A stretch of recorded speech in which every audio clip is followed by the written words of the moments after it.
we've got Adrian Arbit, photographer, who was present on the Solsbury Hill protest, as you're going to see. So Adrian will do his presentation first for 20 minutes, half an hour or so, and then we'll have a brief kind of question and answer session and get the main feature film on by 8. So that's kind of the format. But I think it's worth just quickly, before we get going, to say a few words about the roads protests themselves, because there's lots of people here who were too young to kind of, myself included in fact, to remember the roads protests or to have taken part in them. So it's probably worth mentioning a bit about their importance, especially their importance for radical film, which is one of the reasons why we chose to kind of kick the festival off with a night on the protest. So basically they kind of emerged from the Thatcher period. So in 1989, Thatcher government announced this Roads for Prosperity white paper, which announced, as she was fond of saying at the time, the biggest road building programme since the Romans. Bless her cotton socks. So, but it didn't kick off until John Major's government in '92, with I think Twyford Down was the first one. And it kind of really spawned like a new chapter, if you like, in kind of direct action. The history of direct action in Britain. Massive protest camps set up along the proposed routes of the roads, incredible kind of complex treehouse kind of structures. And it went on and on and on through, Solsbury Hill, the Newbury Bypass obviously, and the M11 campaign, which the film covers. But also the M11 campaign is a really interesting one, because a lot of the protests were kind of based in sort of countryside areas and would attract kind of some middle class contingent, let's say. But the M11 protest was running through the East End, so it has a really interesting kind of mixture of urban issues as well, which is something to bear in mind when people talk about the roads protests and some of the other protests that were going on around that time as well, because they talk about single issue politics, and I think it's worth bearing in mind that actually, you know, a lot of these protests were dealing with a whole range of issues whilst combating the road. So the M11 raises issues about urban planning, local democracy, how to stage resistance to government initiatives, and also this whole kind of debate between fluffy versus spiky as well. Which is an interesting one. I'm sure we can talk about that afterwards. The other thing that I just want to mention about the M11 as well is that it's also really significant for radical film in Britain, because the roads protests kind of coincided with a new form of technology that was becoming increasingly available, camcorder technology. So Undercurrents, who kind of were the trailblazers, if you like, certainly the best known of this period, set up a radical newsreel. And they met each other on the M11 protest and were shooting video on the M11 protest, so it's significant for that reason as well. And Undercurrents went on to set up a newsreel that ran for 5 years. There's 10 issues, really kind of amazing work. So anyway, I'll shut up now and pass over to Adrian. So thanks, Steve. Thanks very much.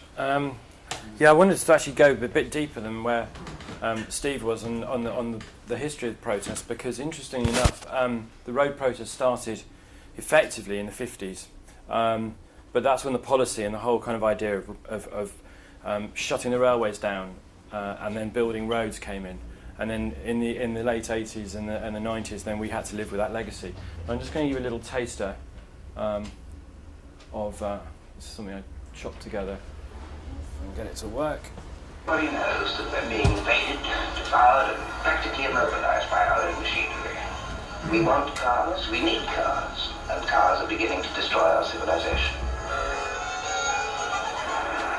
This motorway starts a new era in road travel. It is in keeping with the bold, exciting, and scientific age in which we live. I find some people thinking of the environment really in quite a kind of airy-fairy way, as if it could go back to some village life. Well, for some who might like it, but it really is quite impossible to do that. Come off it, Mr. Dent. You can't win, you know. You can't lie in front of the bulldozers indefinitely. I'm game. We'll see who rusts first. You're going to have to accept it, you know. This bypass has got to be built, and it's going to be built. Nothing you can say got to be built. What do you mean, why is it got to be built? It's a bypass. Got to build bypasses. So, yeah, well, Solsbury Hill was one of those bypasses, but it was more than a bypass. It was actually a part of a Euro route from Southampton all the way up to Bristol. And it was by joining a series of bypasses up, it became a motorway. And this is the start of, this was one of the main sways cut through alongside Bath. I don't know if anyone's driven down this monstrosity they built there. It's the most expensive road ever built. It was 2 miles, and it cost £80 million to build. And it all goes back to 1960s when Ernie Marples, the then Transport Minister, he got this guy Beeching to write a report. This chap was paid more than the then Prime Minister to write the Beeching report, which basically was a complete concoction of figures saying that the railways were unfeasible and too expensive to run. And the result was we lost 17,000 miles of lines, and all those lines are the ones we lost. And it's significant in that it was, I've heard it, the analogy is like cutting the capillaries off in your hand and just being left with the arteries. And of course, an artery is no good if you haven't got capillaries. So what it heralded was the road economy and the car economy. His work minister was Albert Costain. So you basically had Ernie Marples, who was the transport minister, and the works minister was Albert Costain. Now, Marples himself owned a company called Marples Ridgeway, which owned which built the M20. It also built the Hammersmith flyover, and Costain. Well, we see Costain everywhere building roads. So, it's not a conspiracy theory; it's a fact. It was self-interest, and that's why we've lost our rail system. And even in the 70s, then we continued to shut the railways down. And the protest I covered was Solsbury Hill. I'm going to plug it anyway. That's the book I did on it, it's a kind of more of a work of passion and love. It's certainly not an economic venture, but the basis of the protest in Bath was this sort of. It was a mixture of local people, aristocrats, travellers, ravers. It was just an amazing mixture of people that came together.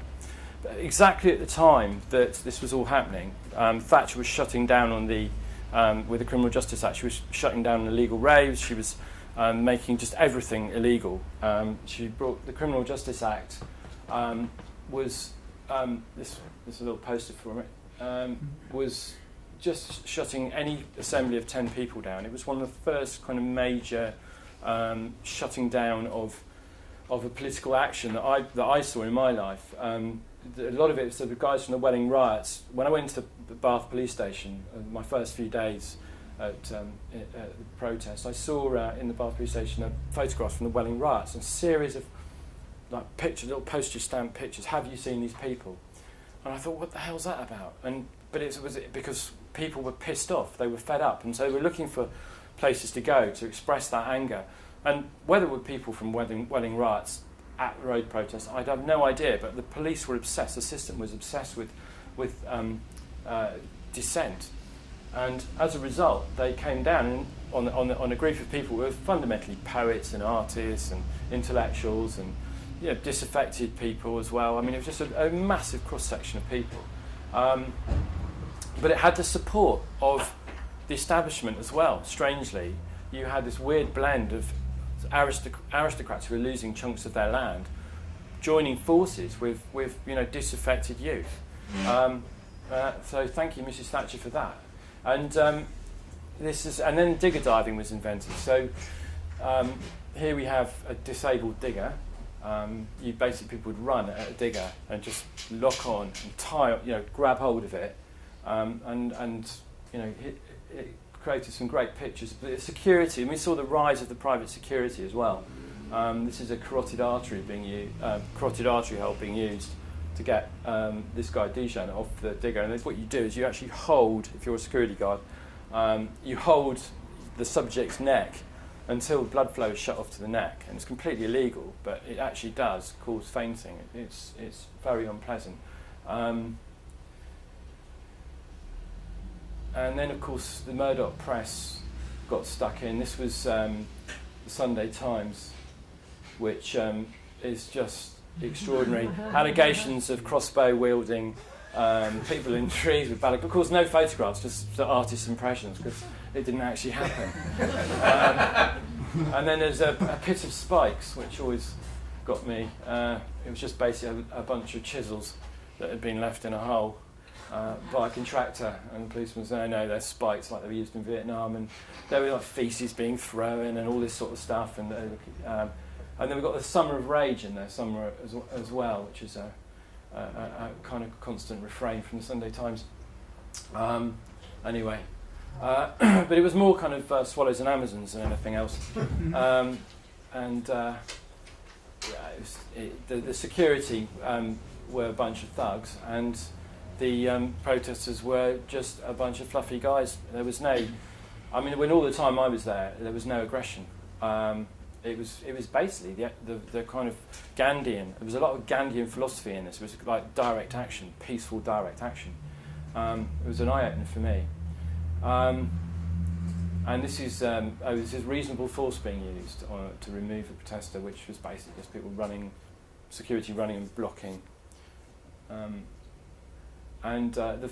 This is swampy. I guess a lot of people. I asked some people in Oxford. I did a talk at the university a few years ago. I said, "Has anyone here heard of swampy?" And not a single hand went up. Now, I don't expect many people have heard. There may be quite a few people who haven't heard of swampy, but there was lots of swampies. Just Swampy, the guy who made the media, was just happened to just catch it and be pushed to the front. But he was a pre-swampy. So he was a pre-swampy tunnel. He was a tunneler, and that was a way of you'd bury yourself in a filing cabinet in the line of the diggers, and you tell everyone, and that they wouldn't drive over you. Well, they weren't supposed to, but it was a risk.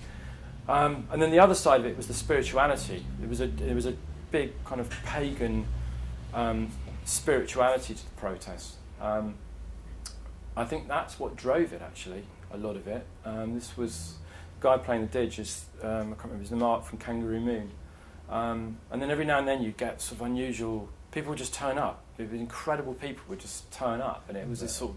That's John Pendragon. Is it? Yeah, John Penn, of course, yeah. But on the didge, John Pendragon was probably one of the main kind of spiritual, well, I wouldn't say spiritual leaders, but he was one of the guys that kept things going, and gave people a lot of focus. He was the first man in England with dreadlocks. Really? I knew him in Stonehenge. Whoa, really? It's shocking, the first dreadlocks I saw. He was a primary school teacher, wasn't he? He was a teacher, wasn't he? There were two schools. There was Sid Rawls and him. Yeah. Sid Rawls was known as King of the Hippies. John Pendragon. Grand. I'm not a great lover of Sid Rawls. For Okay. So, John's dead now. Yeah. He's buried in Yeah. Glastonbury. Oh, wow. Oh well, I'd love to talk more over a pint on that one. Space Ghost. Yeah, I mean, I'm just basically. I have to admit, I was a dilettante at this. I mean, I just came in as a journalist. I've been working in Africa, doing a story about pastoralism and the closure of rangelands, and I came back to England, and I didn't have anywhere to stay. And then someone said, "Oh, you should come down to Solsbury Hill. There's some amazing people down there." So I just trucked down, and stayed on and off site. And at first, I was completely terrified. I mean, I really was frightened because I thought they're going to hate me. I'm just this arsehole from London who's turned up with a camera, and I've got no connections with anything. They won't trust me. But I just went in there, and people were really accepting. It took a while, but they were generally accepting. And then you kind of, once I proved my worth, I mean, I spent, obviously did the pubs and everything, and so I got quite good access. And I went drinking and stayed with people and tried to convince them where I was at, and people trusted me. Of course, nowadays with the whole Mark Kennedy thing, with the whole infiltration stuff, I mean, I don't know if that would ever happen again, but really good friends of mine. I mean, I've stayed very close friends with quite a few people. And yeah, the walkways, the trees were the really exciting bits for me, because I just love. I'd never really free climbed a tree before, and a chap called Martin got me up the tree, and it was like another world opened up, and it was a pretty special trust that you gave to someone else. It was very much a bonding thing. You were in a group of people fighting a common enemy, the road builder and the system, and you put your trust in other people tying the ropes, and you didn't actually know who tied the ropes half the time, but all your weight was on them, about 80 feet up. And then the evictions came, and this is the High Sheriff of Bath and Avon. And there's a poem that it's actually a piss take out of the Sheriff of Nottingham, but and there was a cat and mouse game went on, where the cherry pickers would come in and try and cut the ropes while people were on it. I mean, there were cases when you would be clipped on the top rope, you'd be standing on the bottom rope, and I've seen cases where the guy would just be cutting the bottom rope, so you were just left hanging from the top rope. And this was going on simultaneously as the M11. The film that you're going to see after this was going on simultaneously. So M11 in London, and this was the kind of country retreat. But the security and the guys in the cherry pickers, this is almost the first time they'd actually seen anything like this. So they brought in some stuntmen, basically, which, I mean, I don't think you can see it in any of these pictures, but no.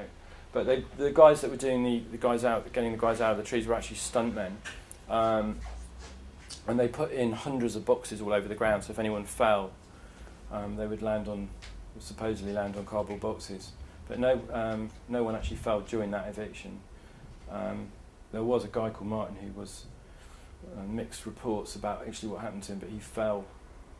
The guy taught me to climb, actually, he fell about 70 feet out of a tree and busted his back. But yeah, it's another story. Huh? That's in one of the films. I'm not sure if it's one of the undercurrents ones. Yeah, I've put it online. I've put it online. Yeah. No, I've done a website actually, the solsburyhill.org.uk, and I've got like a video section. There's just tons of footage up there, just shot on high 8, and there's one bit where you can see him going down.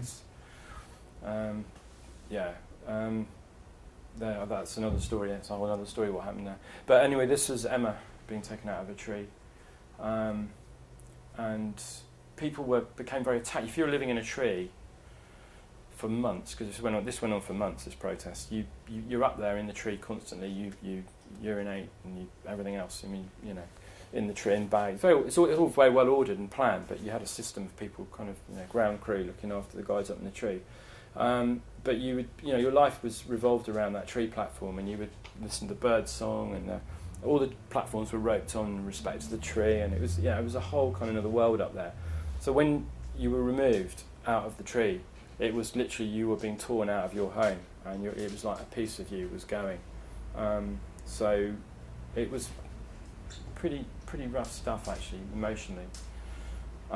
They built the road, and that's it. Still, there's terrible traffic problems. Up the top, actually, in the middle, there's a whole lot of new housing, which it was infill housing, which they promised wouldn't be built, but of course they built it. And anyway, the protest went on. This was up at the M65 in Preston, Stanworth Valley, another beautiful place that they always seem to build these roads in areas of outstanding natural beauty, and probably that's because no one actually owned it except for the government. So it was a way of kind of, no one owns that, so let's just build a road through it. Was that after Solsbury Hill? Yeah, that was directly after. Yeah. Wow. Yeah. So basically, what would happen after Solsbury Hill, we just next one. So it was a war. Yeah, sure. There was. It got more extensive, and Stanworth Valley was a much bigger protest. It was much more. the walkways were more extensive, and because it was in a valley, the walkways were seemingly much higher. So you'd be at about 120 feet, 130 feet, and then there was kind of the whole theatre of it as well. I mean, the theatre thing became a really important part of the protest, and still is. It's a tree.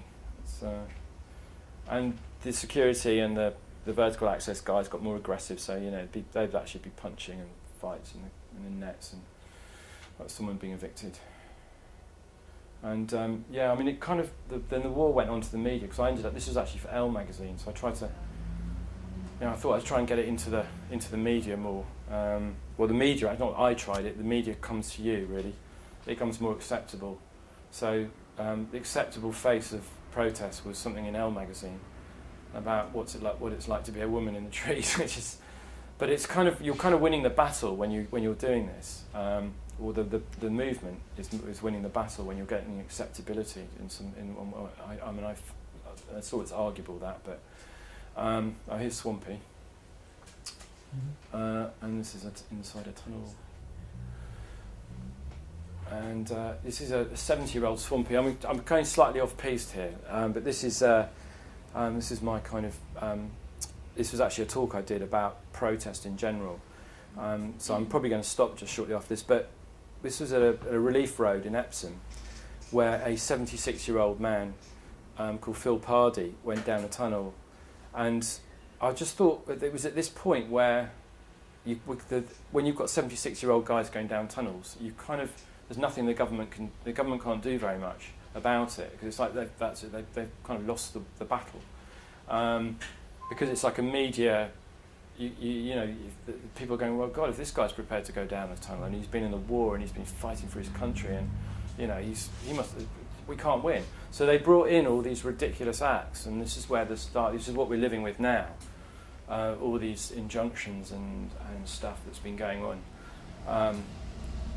18 in the last 10 years were brought in, and all of these are basically just to stop civil protest. The one that I came across with recently was the Anti-Harassment Act, but that's a whole other talk really. But in fact they're using something called an anti-trespass injunction up at Hinckley, at the nuclear power station, which I'm going to have to. I wanted to get in really, sort of finish off the talk, because they're trying to change the law, aren't they? Yeah. To actually stop anything else happening. Yeah. Once they become, they're not just going to evict those people, like that. Well, what they can go on site once they've been evicted. He threw out the injunction, but EDF have got the injunction for the farm. But they've got the. What as I understand it, the two guys. They've got two guys. Theo and Shannon and Nikki, the named on the injunction, identified people have been injuncted. However, the blanket injunction of anyone who to go there does not stand. So you can go there if you're unidentified. So on the 10th of March, or whenever there's going to be a march up there, go there and they can't stop you. So pass the word on, because. I believe the Harassment Act is brought in for animal rights, actually. Yeah. Not for environmental. Well, I'm an expert on that, because they slapped it on me and I fought it with the NUJ, and they brought it in to stop. It's really for single women being sort of intimidated by. For women being intimidated by stalkers. It was a stalking act, and then it got perverted to. Everything, anyone, any environmental protest, any civil protest, but it's just an abuse of the thing. But what's good news about the Hinckley thing today is that they can't blanket injunction people. A judge has deemed that it's not valid to blanket injunction people, which is the only bit of good news I've had today, actually. Until they bring in the blanket injunction act. Oh, exactly. Well, that's it. I hadn't thought of that one. Okay. Anyway, I think we should. Yeah, I've got other things. This is the Newbury, so he got more militarised basically at Newbury, and I think I'm going to finish with that one, because the next lot is just about protests in general. But I think the M11 was going on exactly the same time as Solsbury Hill, and it was, if not more important, in the sense that it energised an urban population, whereas if it hadn't, I don't know, I think the whole idea of road protests would have been really very much a rural phenomenon. Anyway, shall we move on? Thank you.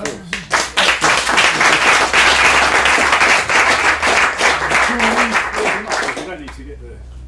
I was just going to say, we might as well have some, I'm sure people have got questions for Adrian, I know I have. And the film's an hour and a half, so we don't really need to get that started till sort of 8 o'clock really, so if people want to, if you can field some questions now, that would be, I think that would be sensible. Sure. I know there are people here who've had as much, if not more, experience than myself in the protest movement. So, you know, I think I'm going to ask a question actually, because what's happened to the environmental movement? You know, where is it at? Where is it these days? Because what's happened to it? It's getting legislated out of existence. Yeah. Basically. Pretty much. From when I first, I'm not remember like the Battle of the Beanfield and Thatcher's Private Army and all that. Does that mean? And from there, you thought people might have, but it's just slowly and utterly. It really is getting legislated every single time anything happens. Any time, suddenly there'll be a law, just like that. Say, right, you can't do this now. You're going to get nicked. You can't do this. Like, well, we'll do this then. Like, oh no, you can't do that. You're going to get nicked. And it's just become like a hardcore, full-time job. And it just gets more and more and more violent. You know. And I don't know what's the answer to that. Like, you know, as soon as you start swinging back, then the only pictures you ever see on the news are like protesters hitting old Bill or putting a brick through a window, or you know, and you get to a point where there's nothing else you can do. You know, all those peaceful protests are taken away from you, and the only thing you can do to get your point across is to play their game. And you know, I've been hit with transients, like, you know, they're not allowed to hit you above the shoulder, and that's against the law. Yeah. You know, I've been smacked on the head with transients and stuff like that. I think infiltration is a big problem as well. Obviously, you mentioned Mark Kennedy, and also we saw it earlier this year with the first student march of this year, and there was like police agent provocateurs, like rife, absolutely rife. YouTube was kind of swarming with footage of it. There's one of them, I've seen one video of a copper that gets caught and surrounded by protesters, and they kind of hammer him with like, just what do you think you're doing? And he admits like, yeah, I'm working for the Met. And it's, I mean, it does make you kind of, you know, afraid, because you don't know, you know, it erodes solidarity. It's frightening. I think it's, I mean, for me, because I was very involved in the M11 and all the campaigning there, which was always very peaceful, and direct action was kept to night time. Well, the sort of action against property, the vehicle stuff happened at night, out of sight of cameras, out of people getting caught for it. And all the actual direct contact with people was always kept very respectful, in the way of never getting over aggressive, keeping it easy for people. You know, people are people at the end of the day, and if you keep reminding them of that, you keep it human, then it keeps it connected and keeps it peaceful, and people don't get hurt then. And you can continue to make your point, and they can't do anything about it. But it changed very dramatically. It was June the 18th. It was the Smash the City. Yeah. And that was the moment when I knew people were talking about really upping it, really going for the capital, the city, destroying a lot of property. And it changed it completely. And at that point, I just thought, you know, this is where we've lost it, because that was the point when it really felt a massive change in policing. And to get that back, I'm not sure how long it's going to take. Because and also the question of whether you can, how you make effects change, and whether it can be done without violence as well. Is that's kind of an interesting question. Agent provocateurs, for instance, agent provocateurs. I went on a cat thing in the middle of Bristol, and there was 3 policemen there, and we were wrestling from stopping smashing windows. And the reason we knew they were police was when we pulled their balaclavas off, they had mics. Right. Yeah. You know, and those people are still at the moment in Bristol Cat. Lynn Davis, for instance, was found out after Mark Kennedy. She was in the Bristol permaculture group. If you look at if you know the story of the McDonald's 3, when they went to court, they took McDonald's to court, McDonald's took them to court. The court case ended up being 2 years long. But when it came into court, there was a meeting of 12 people, an anti-McDonald's meeting. Oh, you mean McLibel? McLibel too. Yeah, I know what you mean. Yeah, sure. But in one of the meetings, of the 12 people that were there, 9 of them were undercover. Yeah, I know. Undercover cops reporting on undercover cops, isn't it? There's more undercover pigs there than there are protesters. Did they not know each other was undercover? No, because some of them were detectives working for McDonald's. Some of them were from the Met. Some of them were, and you've got to be really careful. And what I used to do is teach people. So I started off with ALF, how to tell if someone is undercover. And there's very basic things. The undercover people, if ever you want to find out if someone's undercover or not, they will never put their family on the line. They'll always come in as a loner, they'll always disappear for weeks on end, right? But they will not, if you want to find out if someone's undercover or not, if you find out about their children or their family, chances are they're not. But most people that are undercover will say that they've broken up from their wife and to keep it safe, basically. They tend to like outdoor pursuits as well.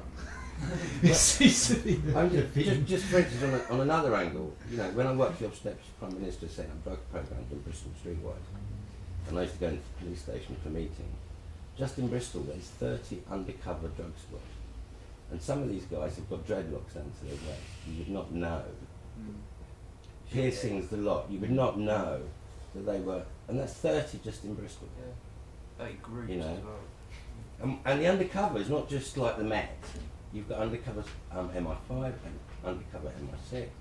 And Bristol, especially at this moment, because I know someone in the inside, is a training ground of Secret Service all over the world. Because the fact is, they train with us lot, because if we find out they're undercover, we're not going to fucking cut their heads off. We're just going to front them and they're quite safe. You've got undercover police in Bristol at the moment that are Eastern Europeans that have been seconded into the Bristol police to keep an eye on the Eastern European community. Just mentioned in the McLibel case, McDonald's hired their own detectives. Well, yeah, no, exactly. I mean, look at. So if anyone's undercover at the moment, can you just raise your hand? Because you're not welcome. But yeah, just to go back to the road protest. Going back to 80 Point. I mean, that company there has just been fined £600,000 for some of the stuff that they've been doing that was undercover and getting people into emails and stuff like that. Yeah. It's EDF, I was going to ask you about the. Does anyone else have any questions? Yeah, Paul? Yeah, I was quite interested in how you developed your films and then what was the next point of call once you had a contact sheet and who you presented that to. It was pre-digital. So obviously, in fact there were digital cameras, but they were like yay big, and they about 2 megabyte files, and the cameras cost like 15,000 quid each. So I know I just used pocket loads of black and white film, and a rangefinder camera with literally one lens, and then on a couple of ground shots I got a long lens. But I'd go when I had a news story. There's one bit which I did actually get in the Guardian, which I was actually proud to say that then. Now I wouldn't give a flying what's it, but then I was actually proud to say it. And was that the 70-year-old man? No, that was late. That was much later. Okay. But in '94 when I was covering Solsbury Hill, there was the carotid artery hold shot and the aggression. So it was security guard violence. And then we found out that a lot of security guards had criminal records.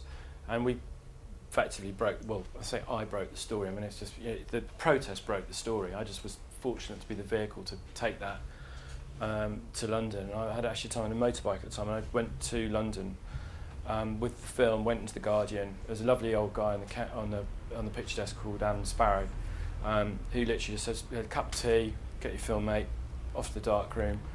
And he said, "What's the story? Can you write a caption?" And then, he'd literally hold the up to the light, which frame, and then they scanned it. and that was like wow, you know, I was like really wow, big eyes, bright lights, big city for me. That was fantastic. It was it was just lovely. But you know, nowadays it's just a whole other story. But that's how it happened then. So did that instance spur on another instance of taking another array of images? Yeah, it kind of builds up. You know, it builds up. You know, but nowadays it's all, you know, it's just on the internet, isn't it? It's on Flickr and they're nicking your pictures for nothing. And I mean, it's just Do you spend time at the M11 then? If you're back and forth? No. I sadly never did M11. I got kind of focused on Solsbury Hill and. You did M11, yeah, of course. Yeah. But did you go to both as well? Because I'm interested to see whether there was a lot of crossover where, like, I've just been at Solsbury Hill or whatever. But I was actually living in the M11. I had a house there, so it was really home. It wasn't just. I think that's why M11 was different, because you had people that had been living there. I mean, there was the queen of the movement, if you like. They gave us all righteous indignation, and that's a very powerful thing. There was a woman called Dolly Watson. He was 93. Family had had the house for 102 years. She'd seen the first go from a dirt track to the first Bentley with a handbrake on the outside come in to a 6-lane motorway going through her house. Her compensation at the end of that was £1,500, and the social services took £800 of that for removal fees. I think Dolly is featured actually. Yeah, she's in the film. She's an amazing woman. Yeah. Wasn't there another fellow as well? Richard Layton, Mrs. Layton. Yeah.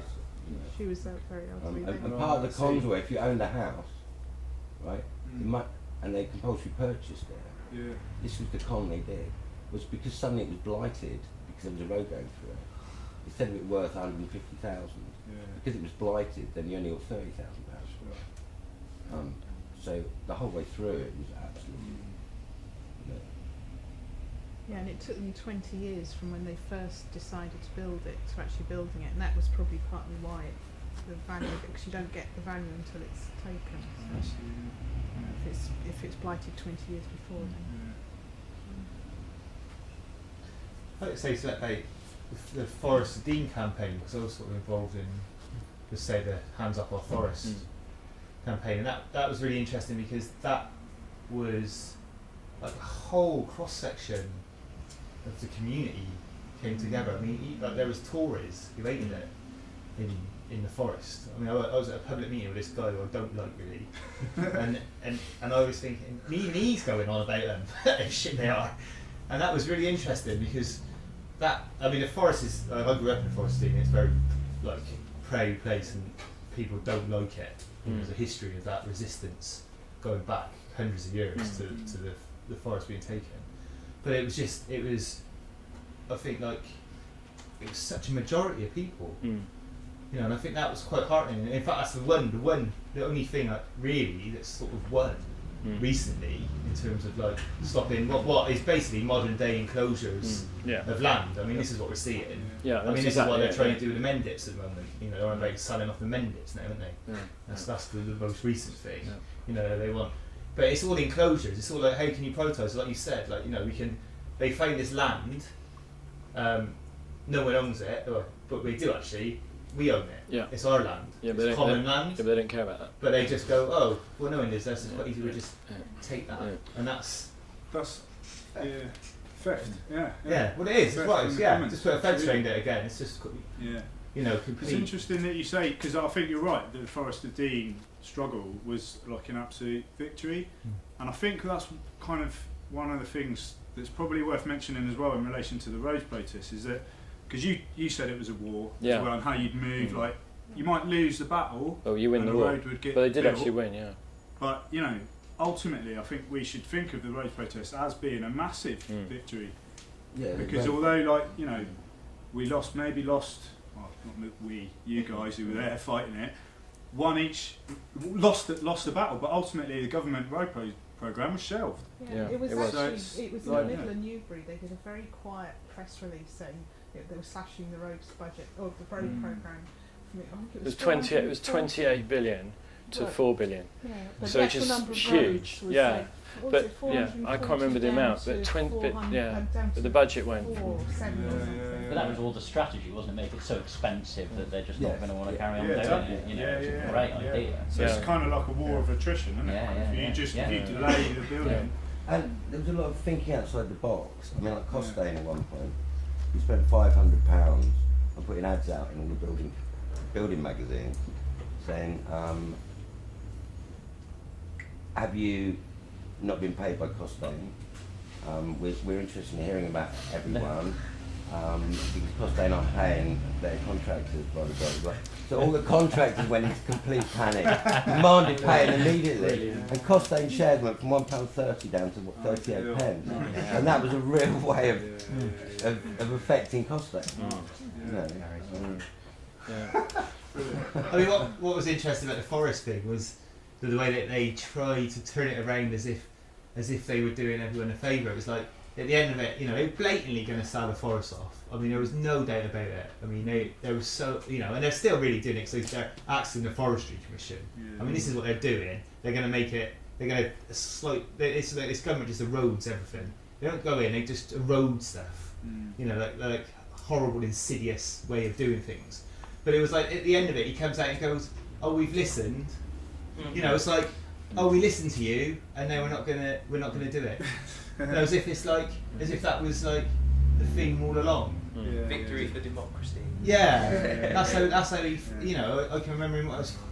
See, our system works. Yeah, you know, we've listened to you, and we're not going to do it. That's what they do with the NHS. You watch. I think that is one of the problems for the sort of environmental movement. You're going back to the problem of the environmental movement as a whole. It's kind of, there is a lot of divide and rule going on. It sounds like that's what they were trying to do at Forest of Dean, and even at Solsbury Hill there was a big campaign. They were basically the Bath Eastern community were saying we want to save our village high street, so we need the bypass around us.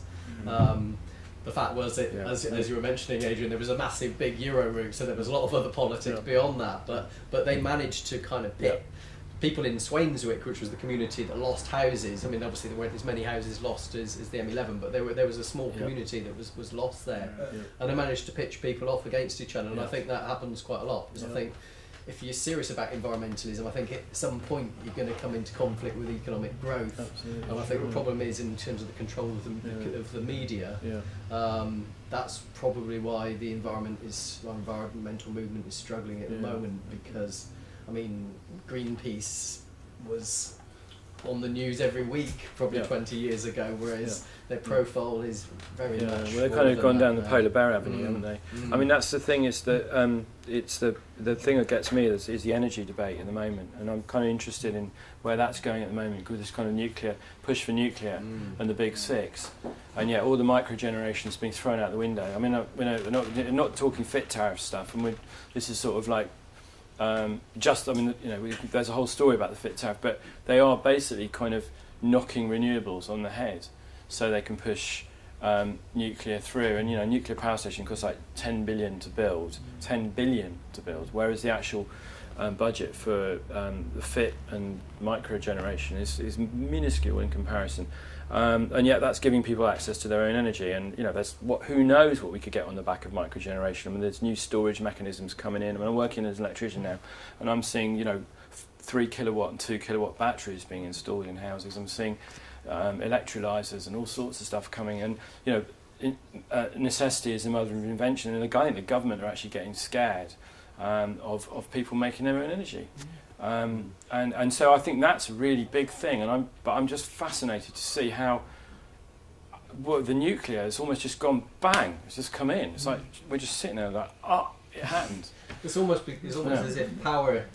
There's power in the sense of energy, but there's also power in terms of political power, and there's memories of the miners bringing down the Heath government back in the 70s, and they know that it's a really because if people can control their own production of power. Then they're going to lose political power by that. I think